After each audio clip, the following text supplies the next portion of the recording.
ғайбулло муҳаммадиев кишоварз омӯзгор ва рӯзноманигор аълочии фарҳанги ҷумҳурии тоҷикистон 2 феврали соли 1970 дар деҳаи вешисти ҷамоати деҳотии ёрии шаҳри панҷакент таваллуд шудааст.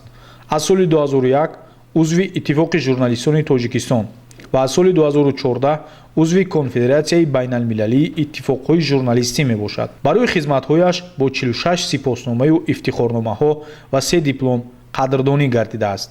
аз соли 2005 инҷониб дар ширкати садо ва симо дар вазифаҳои гуногун ҳамчун журналист фаъолият кардааст. дар ширкати садо ва симо ғайбулло муҳаммадиев эҳтироми хосаро дорост. аз роҳбар то коргар ҳама бо истифодаи калимаи устод ба ӯ муроҷиат намуда эҳтирому самимияти бепоён доранд. ба устоди гиромӣ ғайбулло муҳаммадиев коллективи кормандони ширкати садо ва симо сидқан ва бо ҷаҳони ихлосу самимият эҳтирому арҷгузорӣ ҷашни мубораки солрӯзро шодбош мегӯянд. бигузор ҳамеша мурғи илҳоми оташин қалами ғайбулло муҳаммадиев дар парвоз бошаду саломатию сарбаландии доимӣ насибашон бошад.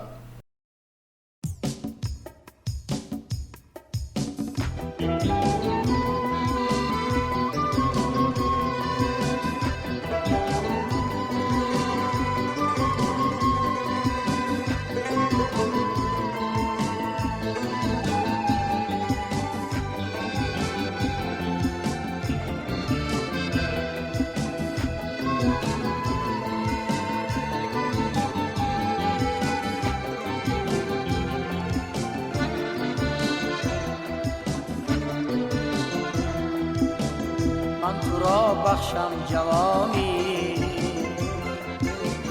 تو به پیریم کشانی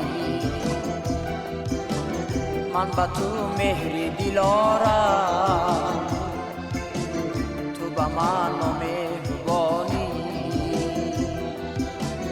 من به تو مهری دلارم تو به من مهربانی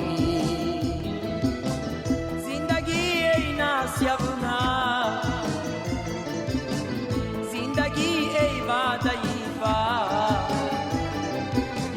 ما و تو نزدیک دوره ما و تو بینا و کوره زندگی ای نسیبونه زندگی ای وعده ما و تو نزدیک دوره ما و تو بینا و کوره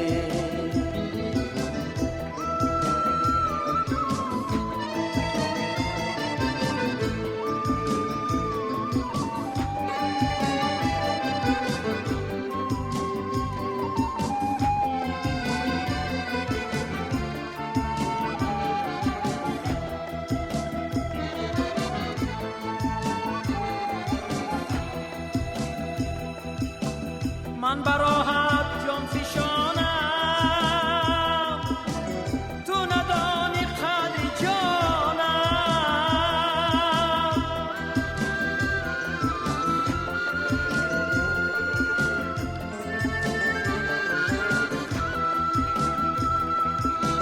من کی باشم تو چی باشی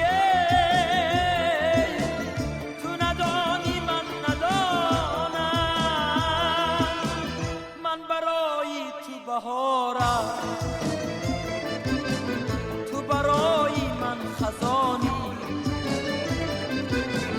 من کی باشم تو چی باشی تو ندانی من ندانم زندگی ای نسیبونه زندگی ای وعده